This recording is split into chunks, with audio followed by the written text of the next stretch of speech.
रामामुराम। अष्ट सिद्धि नौ निधि के दाता, असबर दीन जानकी माता।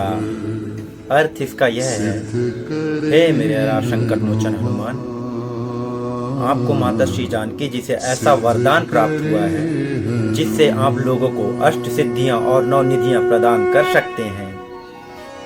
तो आप सबको भी वो सिद्धियां प्राप्त हो सकती हैं, पर उस सिद्धियां का मार्ग क्या है वो मार्ग मैं बताना चाहूँगा। और उस मार्ग को आपने अपना लिया तो आपने सब कुछ पा लिया, आपको सिद्धि सहज ही मिल जाएंगी। पर उस मार्ग के लिए आपको क्या करना पड़ेगा?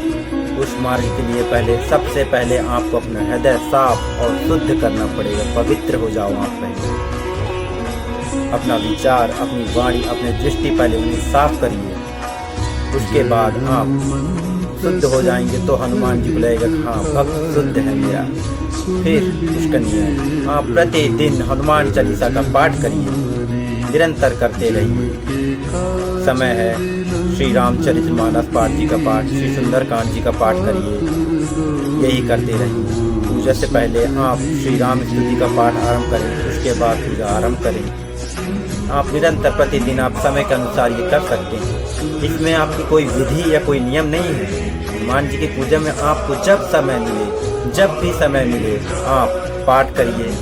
बस राम नाम में लीन हो जाइए, राम नाम कंटिन्यू जप करते रहिए, इसी में ही आपको सब प्राप्त होंगे। और हनुमान जी को पाने के लिए, हनुमान जी की सिद्धि पाने के लिए, हनुमान जी का आशीर्वाद पाने के लिए आपको उनके ऊपर अपना सब कुछ समर्पित करना होगा। अपना सारा जीवन उनके श्री चरण कमलों में समर्पित कर दो।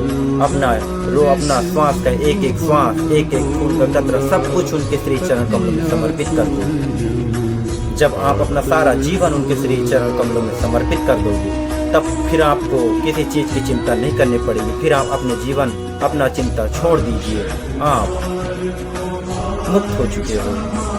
उसके बाद उनकी जिम्मेदारी है आपका जीवन का, उनकी जिम्मेदारी है अब आपको कैसे संभालना है, आपका जीवन कैसे उज्जवल बनाना है, आपको कैसे सही मार्ग पे ले जाना है, वो उनकी जिम्मेदारी है। आप संकल्प लीजिए कि अब मैं हनुमान जी का ही रहूँगा और हनुमान जी ही मेरे रहेंगे बस, और मैं उनकी सेवा में ही लीन हो जाऊँगा, उनकी भक्ति में ही लीन रहूँगा, राम नाम में ही निरंतर मैं रहूँगा। बस यही करिए। उसके बाद आप देखिए उसका प्रभाव आप पर धीरे धीरे आरंभ होने लगेगा, धीरे धीरे उसका प्रभाव पड़ने लगेगा आपको। जब आप हनुमान जी की भक्ति में, राम नाम में जब हो जाओगे, राम नाम में लीन होने लगोगे, जब आपका हृदय साफ होने लगेगा, जब आप पवित्र होने लगोगे, जब आप लीन होगे, तो उसके बाद आपको अनुभव होने लगेगा हनुमान जी का आसपास होना, हनुमान जी के साथ रहना, ये सब आपको धीरे धीरे अनुभव होगा। जब आप भक्ति में लीन होगे तो आप हनुमान जी के गण आपके परीक्षा के लिए आपके पास आएंगे, आपको अनुभव कराएंगे कि हनुमान जी आपके पास हैं। ये इसलिए क्योंकि बताना चाहेंगे कि आप भक्ति के सही मार्ग पर हैं, आप सही रास्ते पर हैं, आप इसी मार्ग पे चलिए। आपको अवश्य जिस चीज़ के लिए आप निरंतर लगे हैं वो आपको प्राप्त होगा। आप उस मार्ग पे चलते रहिए, आपको उनके दूत होंगे, आपको कहीं कहीं दूत भी दिखेंगे, कहीं कहीं आपको समझ में आएंगे कि हाँ वो मेरे पास है, यहाँ है करके। लेकिन ऐसा नहीं, वो उनके दूत हैं, वो आपको एहसास दिलाने के लिए, आपकी परीक्षा करने के लिए कि आप सही मार्ग पे हो, आपके विचार, आपकी वाणी तो गलत नहीं, आप पवित्र हो, आप हनुमान जी की भक्ति के लायक सिद्ध हो। फिर उसके बाद आपको एहसास अनुभव होने लगेगा कि आप सही मार्ग पे चल दिए। तो आपके लिए इतना सरल मार्ग है, इसे अपनाइए और प्रयास करिए।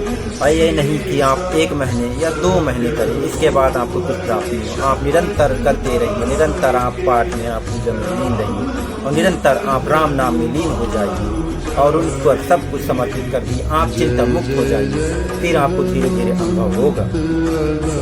आपको पाठ करने का नियम, पाठ सही तरीके से करिए। कैसा पाठ करना है आपको? ऐसा नहीं कि आप सुपर फास्ट की तरह आप जय हनुमान ज्ञान गुण सागर जय कपीस तिहुँ लोक उजागर, ऐसा नहीं। प्रेम से आपको, जैसा हनुमान जी को भी समझ में आए, उनको भी आए कि हाँ ये हनुमान चालीसा का पाठ कर रहा है। प्रेम से जय हनुमान ज्ञान गुण सागर, जय कपीस तिहुँ लोक उजागर, राम दूत अतुलित बल धामा। प्रेम से ऐसे करिए जिससे उन्हें भी समझ में आए, उन्हें भी खुशी मिले, मेरे राम जी को भी समझ में आए कि हाँ ये हनुमान भक्त है, ये मेरे हनुमान जी का शरण में जा रहा है, ये मेरा भी भक्त हुआ, अब इस पर मेरी भी कृपा होगी और हनुमान की भी कृपा होगी। तो आप हनुमान की पूजा करेंगे तो राम भी मिलेंगे, हनुमान भी मिलेंगे। राम की पूजा करेंगे तो सब मिलेंगे, हनुमान की करेंगे तो वो भी मिलेंगे। आप चाहे दोनों में से किसी की पूजा करें, आपको प्राप्त दोनों ही होंगे, अलग नहीं। तो इतना सरल मार्ग है, इसे अपनाइए आप, इसको अपना कर देखिए। जब आप सब कुछ समर्पित करेंगे तो फिर आप भूल जाइए, आपको धीरे धीरे आपको सारी सिद्धियाँ आपको प्राप्त होने लगेंगी, आपको अनुभव होगा, आपको धीरे धीरे उसका भी अनुभव होने लगेगा। आप प्रयास करिए, सही मार्ग पे चलिए, किसी की बातों में मत आइए, किसी का देखा सुनी मत करिए, अपने सही मार्ग पे चलिए, प्रभु के बताए गए मार्ग पे चलिए, सब प्राप्त होंगे। कष्ट अनेकों आते हैं मार्ग में, लेकिन कष्ट के बाद फिर आपका जीवन मुक्त हो जाएगा, खुशियों से भर जाएगा। कष्ट सहिए, कष्ट के बाद ही सारा जीवन है। कष्ट हर कोई सहता है, कष्ट प्रभु राम भी सहे थे, कष्ट कृष्ण भी सहे थे, कष्ट तो हर कोई सहता है, कष्ट आप भी सहिए, कष्ट तो कई ऋषि मुनियाँ भी सहते हैं, आप भी सहिए। पता है ये सिद्धियाँ प्राप्त ऋषि मुनियाँ जो महात्मा जो संत होते हैं, उनको तो ये सिद्धियाँ ऐसे ही प्राप्त हो जाती हैं, उनके पास तो ऐसी ही सिद्धियाँ हैं, लेकिन हम उन्हें ऐसे पुरस्कार देते हैं, उन्हें ऐसे समझते हैं छोटे मोटे, तुच्छ हैं। वो तुच्छ नहीं है, वो महान है, वो प्रभु को प्राप्त कर चुके हैं, वो प्रभु के प्राप्त करके, वो इन सिद्धियाँ प्राप्त करके, लेकिन वो अपनी प्राप्ति, अपनी सिद्धियाँ, अपनी शक्तियाँ लोगों को नहीं बताते। क्यों नहीं बताते? क्योंकि ये बताने लायक चीज़ नहीं होती। इन्हें आप लोगों की सहायता के लिए लगाइए, इनकी शक्तियाँ लोगों का भला करिए, लोगों को मत बताइए कि मुझे ये प्राप्त है, मुझे वो प्राप्त है। जिस दिन आपको अहंकार हो जाएगा इसका, जिस दिन घमंड हो जाएगा, उस दिन आपकी सारी सिद्धियाँ चली जाएंगी। इसलिए सब कुछ गुप्त रखिए, प्रभु आपको स्वप्न में भी दर्शन देते हैं, उसे भी गुप्त रखिए, सब चीज़ गुप्त रखिए, अपने तक ही रखिए। धीरे धीरे आपको सब कुछ समझ आने लगेगा, प्रभु भी दर्शन देंगे स्वप्न में, प्रभु भी मिलेंगे, सब कुछ मिलेगा। आप सही मार्ग में निरंतर चलते रहिए, चलते रहिए। राम आमु राम।